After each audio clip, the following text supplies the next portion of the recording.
karena hari ini adalah ulang tahun Pradi yang ke-20.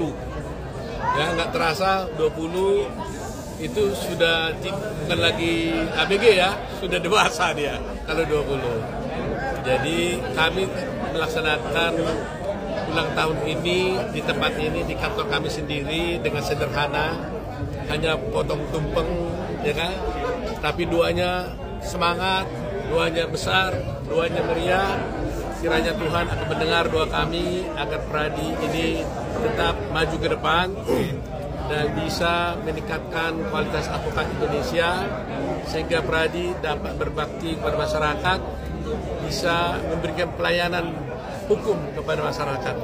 Ya, karena selalu prinsip kami ini, Pradi ini bertugas untuk meningkatkan kualitas advokat Indonesia dengan tujuan untuk memastikan berjalannya hukum di Indonesia dan menegakkan hak asasi manusia dan kemudian juga menuju pencapaian keadilan dalam keadilan hukum, sehingga kita harus bisa membantu pemerintah untuk memastikan adanya akses keadilan bagi masyarakat.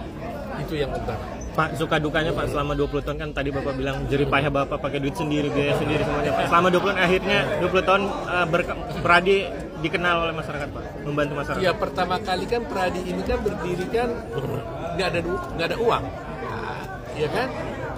Dan bayangin satu organ negara, Pradi ini kan organ negara, independent state organ. Tapi karena dia independen, maka meskipun dia organ negara, dia tidak dibiayai oleh negara. Jadi bayangin dari nol, nggak ada uang diberikan oleh negara, oleh siapapun. Jadi kita membangun ini dari nol, dari bantu teman-teman, dan uang sendiri. Saya membuka cabang dengan teman-teman ini, berangkat ke daerah pakai uang sendiri, ya kan? Kemudian juga pergi ke luar negeri untuk memperkenalkan Pradi ini ke luar negeri, ya kita juga pakai uang sendiri, semuanya uang sendiri, ya kan? Jadi tapi lucu ya, jadi ketika kita uang sendiri semuanya bersemangat betul deh nih, ya. Nah akhirnya dengan penuh ketekunan, dengan kerjasama dengan teman-teman, dengan berkolaborasi kerjasama, akhirnya kita bisa mendirikan Pradi. Ya serba-serbinya luar biasa. Jadi ibaratnya kalau kami ini adalah ibarat ada kapal yang harus saya bawa pergi, ibarat nakoda membawa satu kapal besar. Ini baru badannya aja yang ada, kamar-kamarnya belum lengkap ada, koki-kokinya pun tidak ada nih, belum lengkap, makanan di dalam pun belum tersedia. Tapi kapal ini harus saya bawa berlayar sambil kamar-kamarnya diperbaiki, makanan dicari dari mana-mana, mungkin harus cari mancing ikan di laut dan sebagainya sambil berjalan. Karena saya nggak bisa nunggu kapal ini jadi dulu baru jalan, waktu berjalan terus. Jadi meskipun belum jadi kapal ini, kita layari dan akhirnya terjadilah sekarang sempurna lah. Ya, secara fisik kita sudah gedung-gedung, fasilitas sudah terpenuhi, keanggotaan kita sudah, struktur organisasi sudah berjalan, segala tugas-tugas yang diamanatkan oleh undang-undang, yaitu melaksanakan 8 kewenangan itu kami sudah laksanakan. Yang mewajibkan kami, perintah kepada undang-undang kepada kami adalah untuk melaksanakan 8 kewenangan, melakukan pendidikan, pengangkatan advokat, ujian advokat, membentuk dewan pengawas, komisi pengawas, membentuk dewan kehormatan, pengawasan terhadap advokat. Itu semua adalah amanah daripada undang-undang advokat yang sudah semuanya kami laksanakan dengan baik. Pak, jadi itulah yang kami syukuri dengan usia 20 tahun ini. Bagaimana tantangan penegak hukum di Indonesia untuk saat ini, Pak? Tantangannya khusus untuk advokat adalah biasanya adanya paradigma dari teman-teman yang lain berpikir bahwa prinsip single bar itu tidak perlu, gitu kan.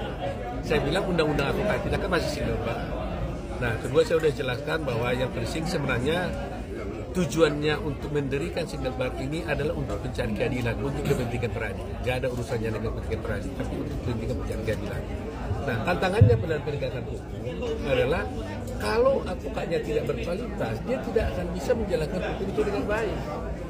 Kalau dia tidak menjalankan hukum dengan baik, maka berarti yang rugi adalah rakyat.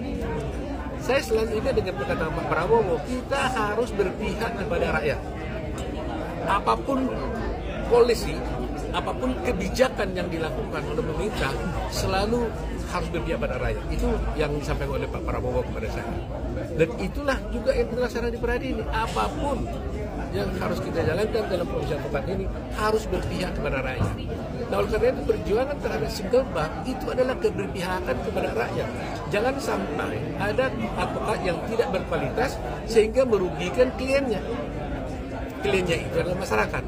Jadi oleh karena itu kami akan berjuang terus demi kepentingan pencari keadilan, bukan kepentingan Peradi itu sendiri. Pak Oto, terkait dengan wacana undang-undang advokat, Pak, masukan dari Peradi gimana, Pak? Ya itu saya kira itu sejak dari dulu kan kita sudah beri masukan ya. Jadi nanti kita lihatlah bagaimana perkembangan selanjutnya. Ya. Pak, untuk pentingnya kolaborasi di dalam memajukan Indonesia seperti apa sih, Pak? Oh iya, kolaborasi